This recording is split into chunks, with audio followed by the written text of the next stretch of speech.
A bird brought this fig tree to this place, to this house, about 25 years ago. I've been waiting for a quarter of a century for it to grow and start producing figs, and it's finally producing figs thanks to that little bird. Also, I'm growing a kubacha plant. It's a type of squash plant, and it looks like possible watermelons are coming up also.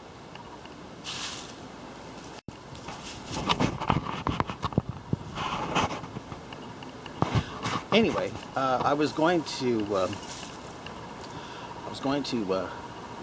make a Doomsday video, but it was maybe over an hour long, and I just didn't see people wanting to sit through some nobody's hour-long video where I would take old video footage of me reading Jeremiah chapters 50, 51, Daniel 8, Zephaniah, and others, of how they seem to fit with our time, in this time right now. I just thought, man, no one's going to sit through that. Even I well know now that people want to sit through something that's over an hour long. So I said, okay, Doomsday video canceled. I'll just get to the point and tell you a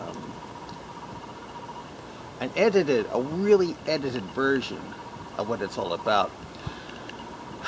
I mean, for the past nearly 40 years, I've been focused on northern Iraq and the Kurds. Because I thought they were the people of the north that Jeremiah chapters 50 and 51 were talking about. But I later found out that Eret, Mini, Ashkenaz, which Jeremiah chapter 51 talks about, is actually it's actually north of Iran.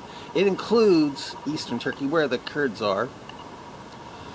But it sounds like, when you read Eret, Mini, Ashkenaz, it's eastern Turkey, which again have some Kurds in it, Armenia, and Azerbaijan.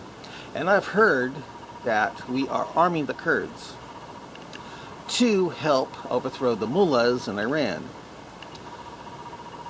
And to me, that goes along with the part that comes right after the verse about Eretz, Mini, Ashkenaz, which is, I'll even quote it for you. It says, "Gather the nations with the kings of the Medes," and the Medes in our time are Iranians, "the captains thereof, and all the rulers thereof, in the land of his dominion." And then it talks about how the land of Babylon, how the land will then suffer in sorrow, and that the land of Babylon, which is that whole area, if you think about it, shall become desolate without an inhabitant. And if you read Zephaniah, it sounds like even Israel gets it. And it really doesn't sound like just spears and stuff. It sounds nuclear if you read Zephaniah. And so, if what is taking place now, I've heard today, I was watching TCTV, that the Kurds are now in it fighting the Iranians, the IRCG, they're fighting the IRCG, and I'm thinking maybe they have the weapons now that we've given them and stuff, and they're fulfilling the Eretz, Mini, and Ashkenaz part, the gather the nations, the kings of the Medes part. And if they are, then Jeremiah chapter 50, near the end, seems to be about to be fulfilled. It says, "Behold, a people shall come from the north, and a great nation, and many kings shall be raised up from the coast of the earth." And if you read the coast of the earth, it's the Eretz, which is around the Saudi Arabia area. Many kings shall be raised, shall awaken from the coast of the earth. And it says, "They are cruel and will not show mercy, and with their voice will roar with the sea." But then if you read at the end of it, it sounds like something major happens. And so, if true, and if something really big is going to fulfill those scriptures, I say, if you can, get right with God. accept Jesus Christ as your personal Lord and Savior before it's too late. Well, I'm a Christian, so I believe that.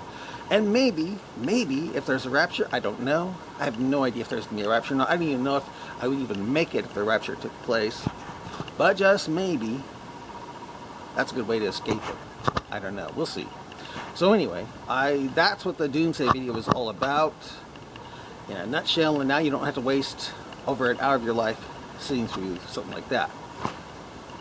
Bye. Oh, it's still recording. Oh.